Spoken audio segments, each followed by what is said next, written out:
I regularly give talks to GPs on weight loss surgery.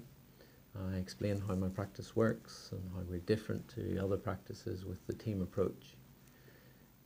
We have some GPs who are very enthusiastic. They've seen the good results that come from weight loss surgery. Others perhaps have seen some of the older operations that were done as open procedures and not keyhole surgery, and perhaps are not quite so enthusiastic. We also get the occasional GP who basically says that fat people just need to diet, exercise, and they'll lose weight.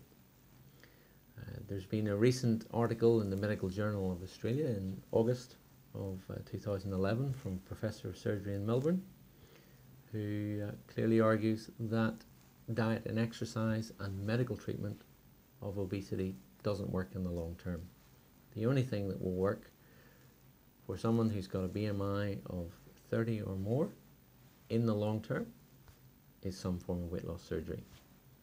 Most patients who come to see me have tried various diets such as Weight Watchers or Jenny Craig, and often have had very good initial results. But for the majority of us, we just can't sustain it, and after 2 or 3 years, you end up back at the weight that you were, or often heavier.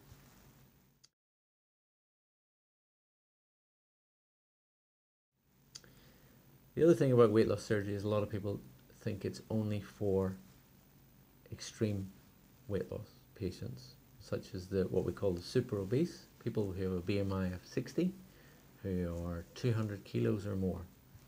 The majority of my patients are 110 to 140 kilos. Most people have got a BMI of around 40. You can, in selected cases, have weight loss surgery if your BMI is 30 or above.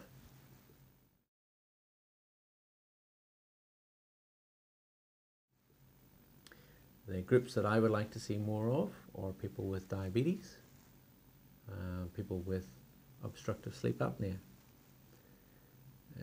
The International Diabetic Association has released a position paper that weight loss surgery should be considered at the early phase for type 2 diabetes.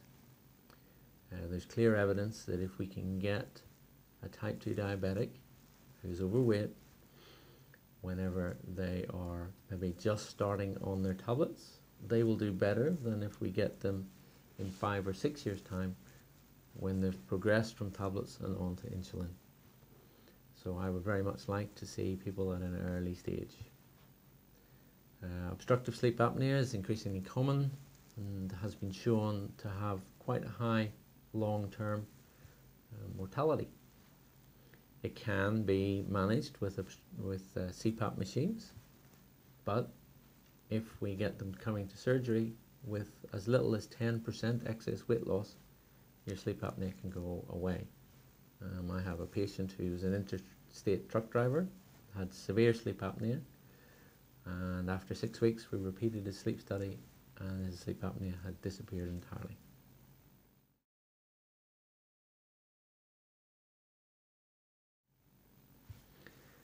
There's increasing evidence now linking obesity to cancer. There are certain cancers that are more common. Colorectal cancer in men, breast cancer, uterine cancer in women. If you're a postmenopausal woman who is overweight, you're 5 times more likely to develop uterine cancer. Kidney cancer is also associated with weight loss. So overall, at the moment, about 14% of new cancers are related to weight, and it's as high as 25% in women. Interestingly, if women lose weight, their cancer risk decreases substantially, whereas in men the decrease is not quite so substantial.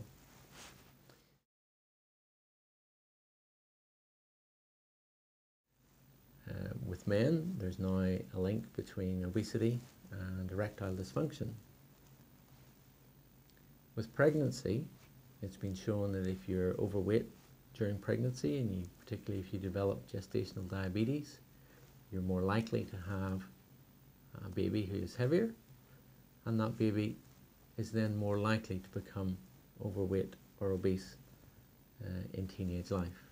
So clearly, by addressing weight prior to becoming pregnant, we can potentially prevent another generation of people developing weight loss issues in the future.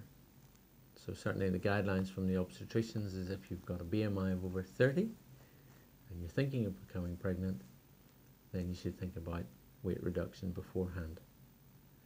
In terms of fertility, there's good evidence that polycystic ovarian syndrome and infertility can be substantially improved with weight loss surgery. So rather than going for IVF, women who are overweight and are struggling to become pregnant should consider having weight loss surgery rather than going for an IVF program. So I just wanted to explain to everybody that weight loss surgery is not for the enormous people exclusively, and it's not just about treating weight, it's about treating the things that are associated with weight. The diabetes, the heart disease, the obstructive sleep apnea, the arthritis. So if you're interested, please come and have a chat. We can certainly put you on to patients who've had surgery, who've had diabetes, who've had heart conditions, who've had obstructive sleep apnea, and you can have a chat to them and see how much their diseases have improved or disappeared following successful weight loss surgery. Thanks.